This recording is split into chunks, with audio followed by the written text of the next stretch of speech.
Voici quelques mots sur la visite au cœur du conservatoire Citroën. Qui n'a jamais rêvé de parcourir les réserves d'un grand constructeur, de découvrir ou de redécouvrir au fil des allées des modèles jusqu'ici oubliés ou légendaires. Rostory vous emmène visiter le conservatoire Citroën, la plus grande collection au monde dédiée à la marque au chevron. Après Peugeot et son musée de l'aventure, c'est au tour de Citroën d'ouvrir les portes de son conservatoire au public. Inaugurée en 2001, la collection rassemble plus de 300 véhicules, des origines de la marque jusqu'aux études de style de ces dernières années, en passant bien sûr par les modèles de compétition. Passage obligé pour tous les amoureux de la mécanique, le bâtiment de 6500 m², jouxtant les usines d'Aulnay-sous-Bois, est découpé en plusieurs îlots thématiques. Visite guidée au cœur de l'histoire d'un géant de l'industrie automobile française. La première thématique, sobrement baptisée Aventure, retrace l'histoire de la marque de 1919 à nos jours.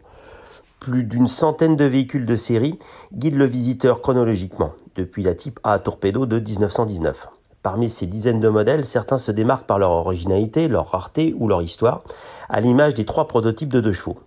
Plusieurs exemplaires sont envoyés chez Michelin et au centre d'essai de la Ferté-Vidame en août 1939 pour y effectuer des essais et des tests. Pendant la guerre, 3 d'entre eux sont entreposés dans un grenier du centre d'essai à l'abri des regards.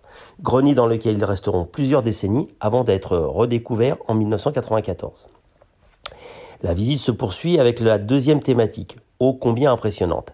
Alignés en 2 rangées, une quarantaine de véhicules de compétition attirent irrésistiblement le regard.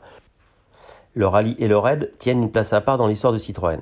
Depuis ses débuts officiels en sport automobile en 1965, la marque au chevron s'est illustrée dans les plus grandes compétitions internationales. Citroën reste à ce jour le seul constructeur à avoir remporté 4 championnats distincts badgés FIA, rallye, rallye raid, rallycross et voitures de tourisme.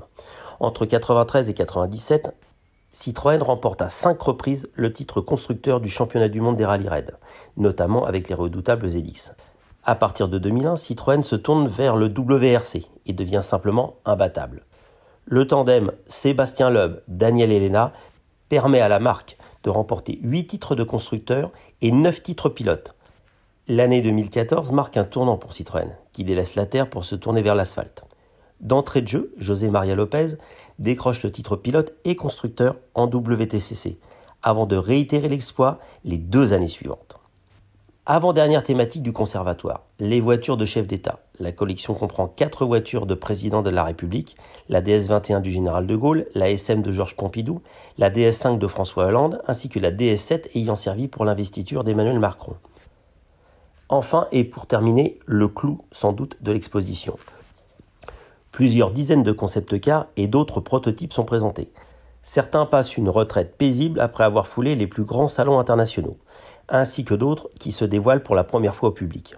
Parmi les voitures peu vues, citons par exemple la C60. Réalisée en 1960 par le styliste Flaminio Bertoni, la C60 devait se positionner dans la gamme entre l'ADS et l'autre gamme, la petite Ami 6. On retrouve donc naturellement certaines caractéristiques propres à ces 2 voitures, comme la lunette arrière inversée de l'Ami 6 ou le long capot plongeant de l'ADS. Autre prototype remarquable, la SM lourdement modifiée par Michelin. Avant d'élaborer une DS 1000 pattes pour tester les pneumatiques de camion, Bibendum s'était déjà attaqué à une Citroën pour voir si une traction avant pouvait encaisser plus de 300 chevaux. Bonne visite.